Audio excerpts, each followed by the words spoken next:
Bonjour à toutes et à tous, on se retrouve aujourd'hui dans une nouvelle vidéo. Là où vous vous dites où est-ce que je suis, en fait je suis toujours au même endroit, la preuve, mon bureau est juste là. Là où je tourne d'habitude. Sachez que j'ai prévu de sortir un nouveau format, un nouveau type de format qui sera un format intitulé My Career. Qui va donc, on va donc raconter l'histoire de joueurs en passant par leur carrière universitaire et par des faits divers voilà, tout en parlant de leur carrière NBA évidemment. En tout cas, sachez que j'ai déjà mon joueur pour le premier épisode. En revanche, vous pouvez me conseiller dès maintenant dans les commentaires des personnages pour les épisodes, des joueurs pour les épisodes. Qu'est-ce que j'ai avec les persos, moi, n'importe quoi. Des joueurs pour les versions suivantes. Sachez que ce sera plus dynamique que d'habitude. Je ne serai pas là sur mon bureau. Je serai plutôt ici, ou alors je trouverai un emplacement quelque part. Je sais pas. Mais voilà, en tout cas, sachez que ça va être bien plus, bien plus travaillé que mes petites émissions d'actualité. Il y aura du montage, tout ça, ça sera vraiment bien. Donc du coup, ça va prendre plus de temps parce qu'en plus, faut que je travaille les cours et tout. Voilà, c'est assez compliqué, mais ça va pas, en tout cas, ça va pas être du format sur semaine, peut-être sur mois. Peut-être qu'il y en aura un par mois, c'est peut-être possible. On verra un petit peu en fonction du moment où je sors le premier, quand est-ce que je sors le deuxième. Voilà. Alors peut-être que ce sera tous les 2 mois, peut-être par mois, peut-être, on verra bien, peut-être que ce sera tous les trimestres, hein, ça se trouve. Enfin bref, moi tout ce que j'avais à vous dire est dit, et je vous laisse en tout cas regarder sur ce super épisode sur le MVP. N'oubliez pas de me laisser en commentaire des joueurs, comme je l'ai déjà dit, pour les prochains épisodes de My Career. En tout cas, par contre, une règle, des joueurs avec des carrières terminées, surtout, c'est très important. Il faut répondre à vos questions. Oui, Carmelo Anthony compte. Non, je rigole. Non, Carmelo Anthony compte pas, il l'a pas annoncé. Genre, vous pouvez me dire Chris Bosh, par exemple. Voilà, puisqu'il a pris sa retraite il y a 2 jours.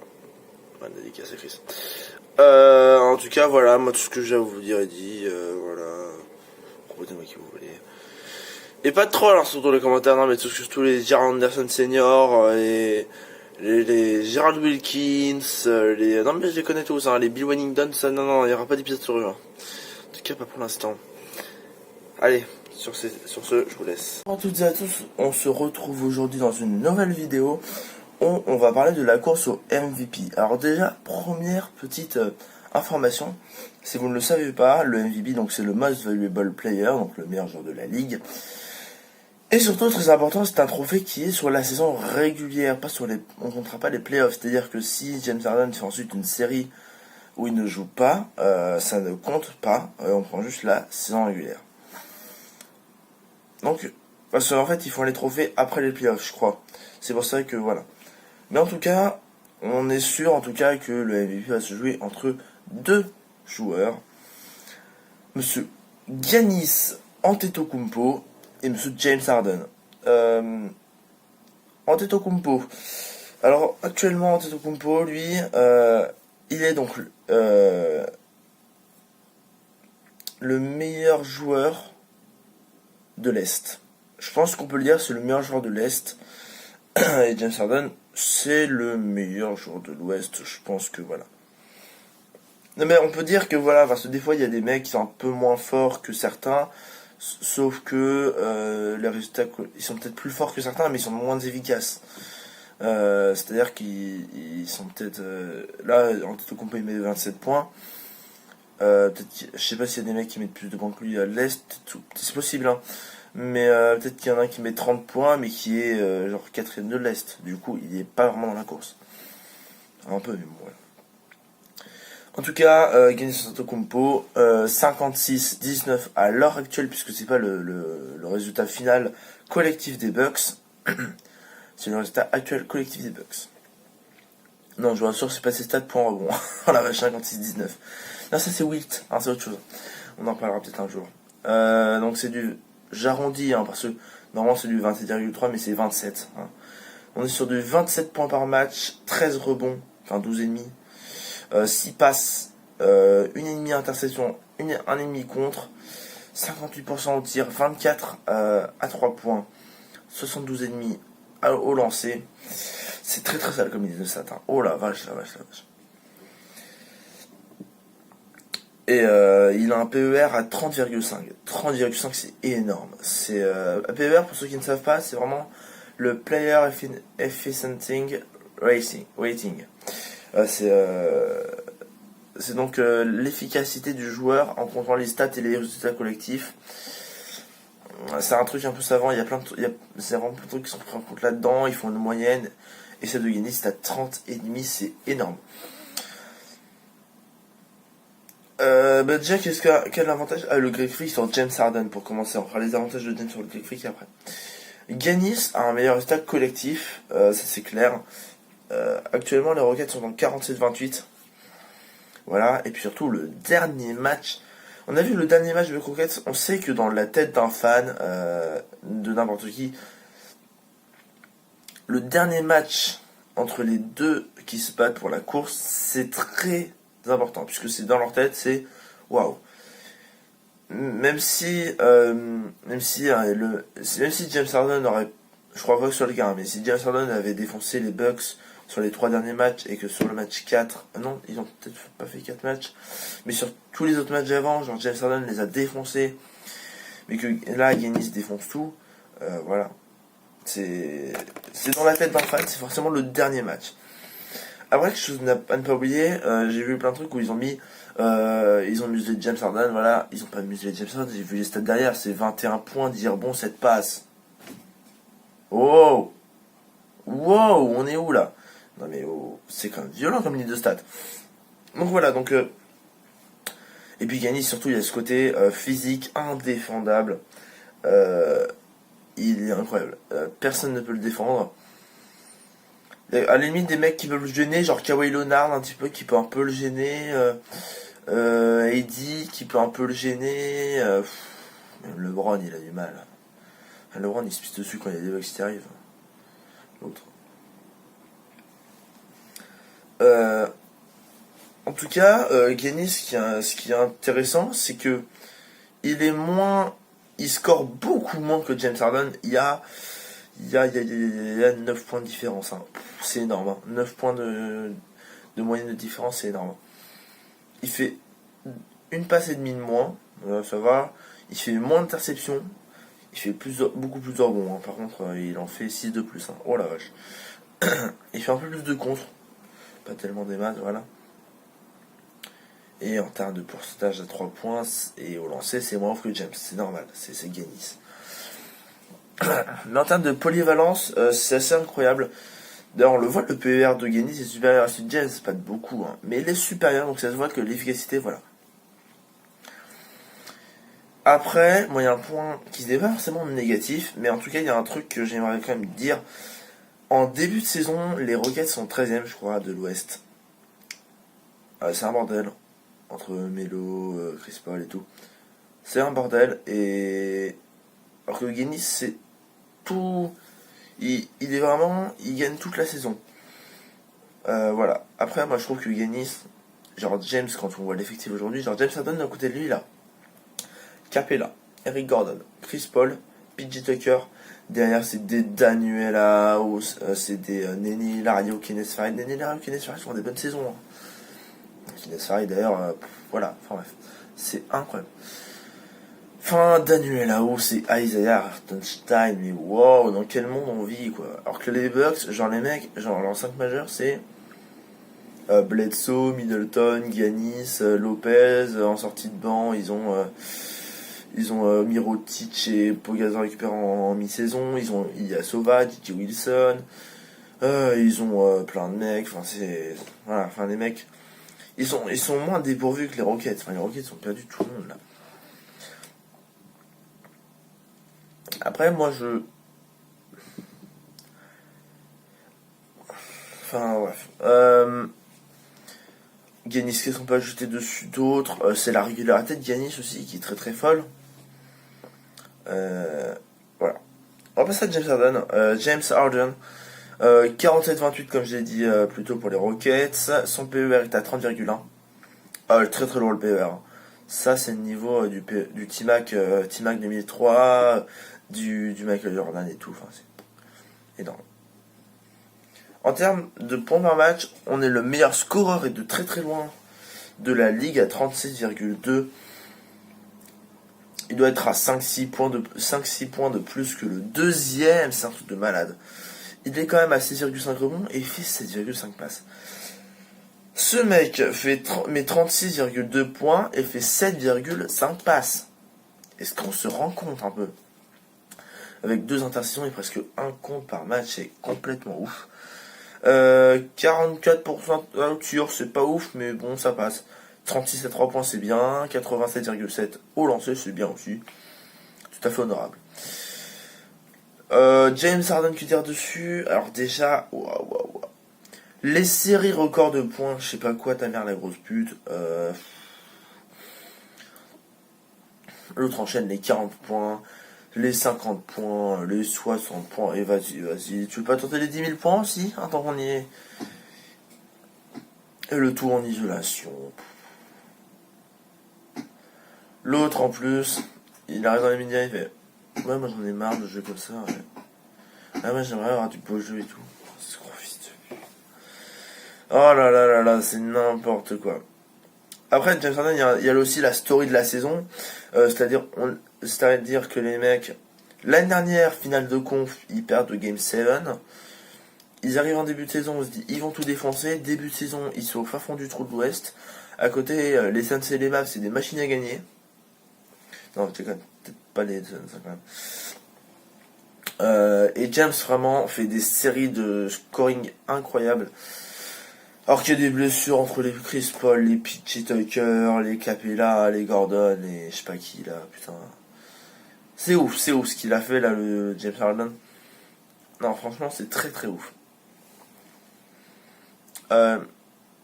Mais bon, voilà. Après, il y a des gens qui ne le mettent pas à MVP pour des raisons qui sont compréhensibles. C'est un peu le forcing qu'on a l'impression qu'il fait et l'histoire des lancers aussi. Alors, je pense qu'il y a beaucoup de gens qui vous l'ont déjà dit, mais c'est normal dans le sport de haut niveau que les stars soient un peu avantagées. Enfin, c'est pas normal, mais si, c'est normal. Enfin,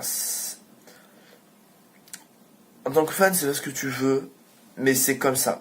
Voilà, c'est le sport de haut niveau. En rugby, c'est pareil. En foot américain, c'est pareil. En hockey sur glace, c'est pareil.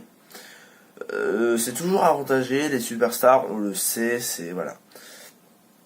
C'est comme ça. C'est les ligues qui veulent protéger leurs stars. C'est normal.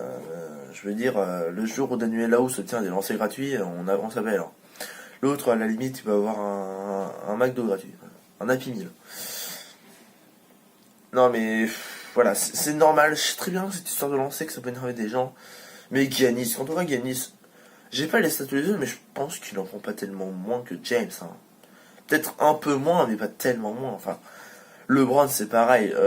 N'importe qui. Il y a un moment où c'est normal.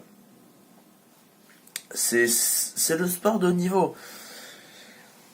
Je sais pas comment on peut encore étonner aujourd'hui qui est ça. Moi, à titre personnel, évidemment que ça m'énerve de voir ça encore aujourd'hui.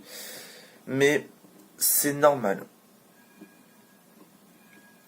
C'est les ligues qui sont comme ça. Voilà, on peut rien y faire.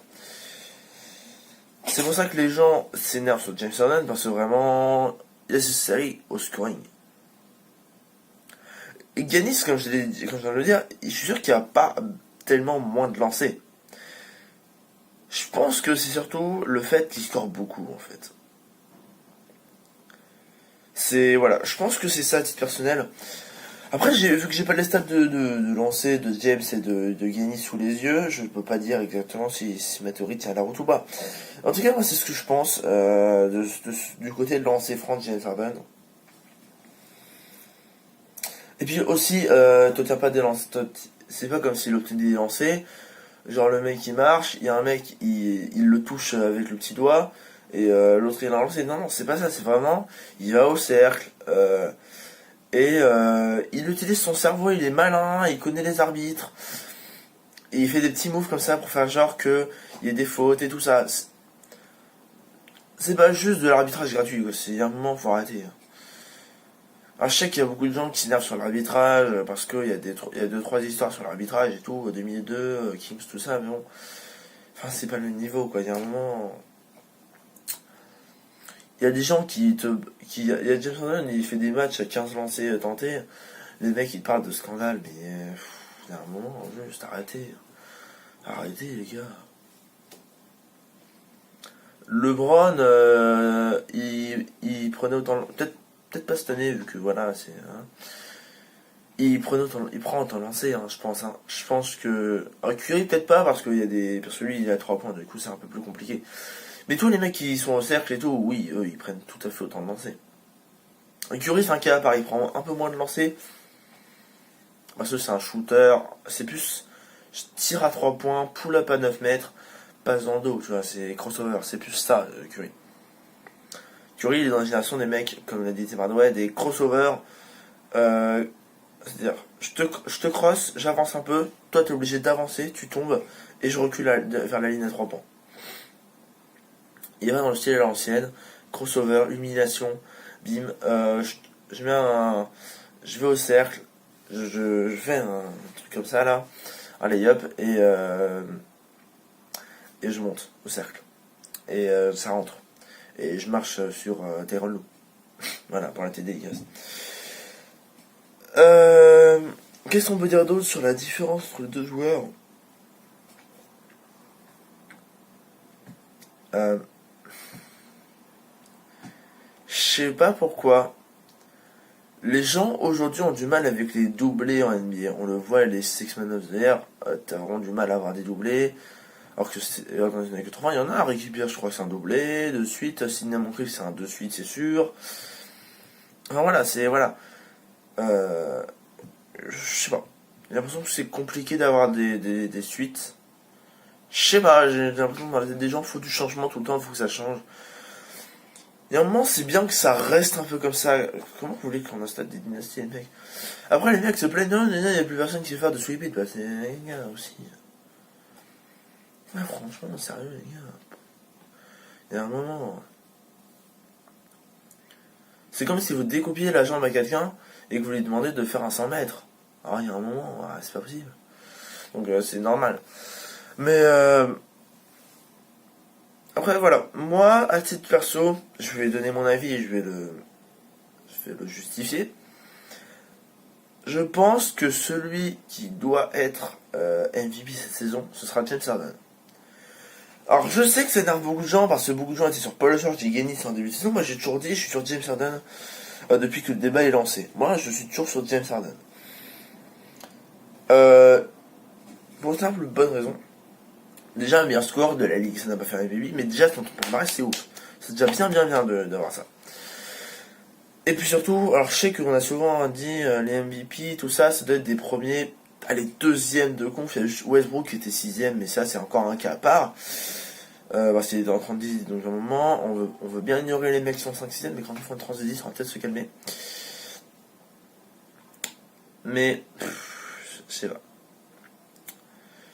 James Harden, il y a des records de scoring et tout, de 8 et tout, enfin c'est. Genre Giannis, il rêve de faire ça. Alors certes, c'est parce que les bugs sont collectifs, tout ça, donc oui, c'est sûr. Mais il y a un truc qui m'a présenté. Là par exemple, il y a un truc qui m'a vraiment fait appuyer mon truc, c'est genre. J'ai vu partout, ouais, les bugs sont musclés James Harden et tout, machin. Puis après, j'ai vu la ligne de stats, les mecs. Les mecs, ils ont muselé, il était en 21 points, 10 rebonds, 7 passes, oh là là. C'est ouf! C'est ouf de dire ça, c'est que quand James Harden est en 27-7, bah tu l'as muselé, t'es content. Ah, t'as fait son pire match de la saison. Puis le mec, il est dans des Rockets. Cette saison, les matchs loupés des gens des Rockets entre Chris Paul, Capella, Gordon, Tucker, mon cul. C'est incroyable de savoir ça. Qui a fait une saison complète aujourd'hui aux Rockets? Il y a James Harden et il y a Depuis tout à l'heure, je dis que c'est blessé, mais Tucker, peut-être qu'il s'est pas blessé. Et Gordon non plus. Gordon Tucker, je suis pas sûr qu'il soit blessé, mais c'est possible. Hein. Gordon, il est sujet aux blessures, et Tucker, je sais pas trop. Mais enfin, à un moment, il faut peut-être arrêter aussi. Voilà. Gagny, ce sera pour la prochaine fois. Gagny sera MVP un jour, s'il se blesse pas trop, ça devrait bien se passer. Il sera MVP, tout ça. Mais le côté remontada des Rockets, l'autre, il les a fait passer de 13ème à 3ème. Alors, je sais, c'est plus mais quand même.